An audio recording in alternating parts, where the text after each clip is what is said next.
Hello students, welcome back to the class. During the last class we have discussed about defined liberty and various types of liberty. In the last class we have discussed about natural liberty. In this class we will discuss about civil liberty. Okay, what is meant by civil liberty? We will mainly concentrate upon the civil liberty. Okay, liberty are of many types. So in the last class we have discussed natural liberty. In this class we will continue with the same topic, civil liberty. Now introduction is same, children's. Introduction, we have to write meanings as well as definition in the similar way. Introduction, we have discussed that liberty is quite distinctive quality when compared to man. When liberty is a distinctive quality with man when he is comparing it with animal. So there are two sense of liberty. One is called positive sense as well as negative sense. I already said first one, negative sense means when we are removing all type from liberty. If there is an absence of restraints and constraints, then that is called negative liberty. So all type of limitations, restrictions, when they are removed, then that is called negative liberty. So what is meant by positive liberty means when you are removing all the possible constraints for the development of human beings, then that is positive liberty. So whenever if you are removing all type of restrictions for the development of human being, positive liberty. If there is an absence of restraints and constraints, then that is negative liberty.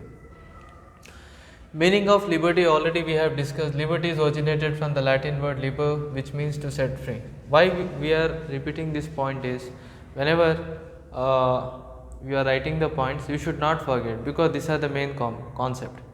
Introduction, definitions and the meaning, these are the main concept. Okay, first they will see these three important concepts. So these are the very important points. So the word liberty is originated from the Latin word liberty, which means to free from all type of restrictions, all type of burdens, all type of restriction, etc. Now here definitions we have seen. J.R. Seeley, already seen that J.R. Seeley have said that liberty is nothing but an absence of restraint is called as liberty. Now in the last class we have discussed about natural liberty. In this class we will discuss about civil liberty. Now civil liberty, the liberty which are mainly given to the civilians, means we are the civilians, individual. Okay, freedom of individual, so that the individual should act freely. Whenever if you are giving liberty and freedom to the individual, so the individuals, what he will do, he will act more freely. So that is called freedom of individual. So whenever if you are giving more freedom to the individuals, he will act freely. And if you see that civil liberty is nothing but liberty which are given to the civilians. This is quite opposite to the natural liberty. Natural liberty, when we have discussed in the earlier classes, what we have discussed, complete freedom. So natural liberty means completely anarchy. It can cause disturbances, but in the ancient time this natural liberty were prevalent. Okay, but at present society, in the civilized society, natural liberty is not possible. Okay, natural liberty means all type of restrictions, all type of rules, and there is no rules and regulations except the law of nature. Okay, that type of liberty is called natural liberty. So there is no rules and regulation except the law of nature. So if you are comparing it with civil liberty, natural liberty, if you are comparing it with civil liberty and natural liberty is quite opposite. Okay, quite different. Now this civil liberty is nothing but a personal liberty which are mainly given to the citizens, individual, so that they can able to live happily and they can able to develop as a member of society. Okay, so this liberty are mainly given to the citizens. Why? So that to develop. Whenever if you are giving any freedom, why? Freedom is very important to live as well as to lead a life happily and to develop themselves among the members. So here also the civil liberty are mainly given to the citizens so that they should live in the society happily, they should develop themselves as a member of society. That is. Next, Barker, what he have pointed that civil liberty are mainly of three kinds. Civil liberty of mainly of three kinds. So it was pointed by Barker. First one is called physical freedoms. Civil liberty, when you are giving to the citizen, physically they should be free. Second thing, intellectually they should be free, and practically they should be free. Okay, so Barker have pointed out that citizens can enjoy the freedom when they are giving complete freedom in the form of three ways. First one, physical freedom, and second one, intellectual freedom, and third one, practical freedom is very very important. Okay, first one will study about what is called physical freedom. Physical freedom is nothing but freedom of movement. Whenever you are physically you have right to move in any parts of the country, you have right to settle in any parts of the country. So these types of liberty is called as physical freedom, where we are free to move in any part of the country. So freedom of movement, that is called as physical movement. Okay, these types of physical movement is very important for civil liberty. Second thing, when we are talking about liberty, intellectual freedom is very very important. So what is meant by intellectual freedom? Intellectual freedom is mainly consists of, which will comprises freedom in the form of thoughts, expressions and belief. Children, intellectually, normally when we are thinking, freedom of thoughts are very important. Okay, freedom of thoughts, why it is important? Then only you will develop yourself psychologically. So when you can think properly, when freedom of thought is there, then only you can think, you can develop yourself mentally.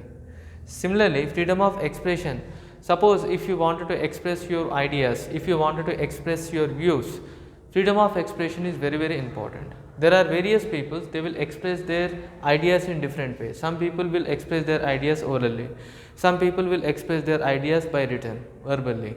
Some people will express their ideas in the form of newspaper, some people will express their ideas in the magazine, some people will express by various means of communication, we can express our ideas. So that is called freedom of expression. Okay, so every person have right to express their views, every person have right to express their beliefs, express their thoughts, etc. Next one, one more important freedom is freedom of belief. So if you wanted to believe upon, and if you have any belief, you have right to believe upon any religious activity. If you have a belief on cultural activity, so you have right to believe. So these intellectual freedoms are mainly consists of three important things. One is the freedom of thought, freedom of expression, as well as freedom of belief. This is the thing. Next, come to the point, practical freedom. So whenever if you are giving freedom, practical freedom is also very very important. Okay, freedom of choice. Okay, what is a freedom of choice? In the sense, if you wanted to, so that you can able to lead your life in a happy way. So freedom of choice is very very important. So if you have a freedom of choice, you can able to lead a very happy life, you can able to lead a honorable life, you can able to lead a civilized life. Okay, civilized, educated life.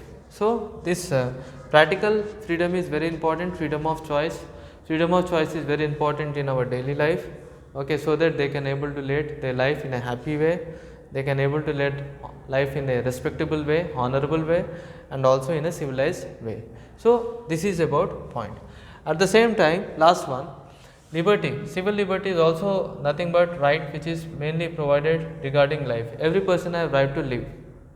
Okay, just now we have seen every person have right to lead in a happy life, every person have right to live in a honorable life, every person have right to live in a civilized life. So every person have right to life, every person have right to freedom of religion, every person have right to equality. So this is also a part of civil liberty. Okay, so right to life, right to religion, every person have right to accept any religion, every person have right to believe upon any religion, every person have right to be equality. So every person are equal. So these types of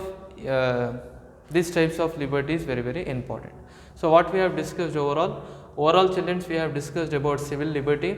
In the last class when we have discussed about natural liberty, this class we are mainly discussed about civil liberty. Civil liberty is nothing but freedom of individual, giving freedom to the individual so that he should act freely, he should act more freely. So that is one point. So civil liberty is quite opposite to natural liberty. So when we have discussed about natural liberty, what we have discussed?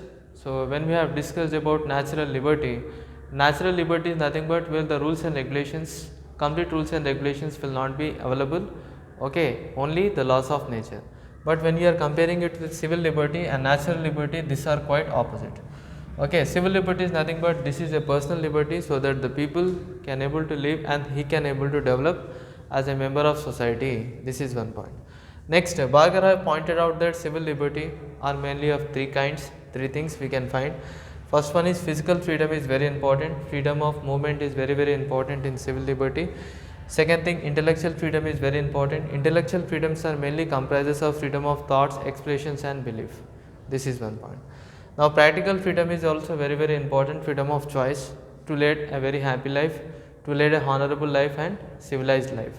So this is freedom. Apart from this, there are various freedom for the civil life. One is right to life, this is also a part of civil liberty. Right to accept any religion, right to propagate any religion, right to worship any religion. This is also a part of civil liberty and equality. So children, we have discussed about in this class about civil liberty. In the next class, we will come with a new topic with the same concept, with a new topic, new liberty, etc. So in the next class, we will discuss about third important liberty. Any new liberty we will discuss in the next class. Okay. We will continue in the next class the same concept. Okay. Thank you very much everybody. We will meet you in the next class.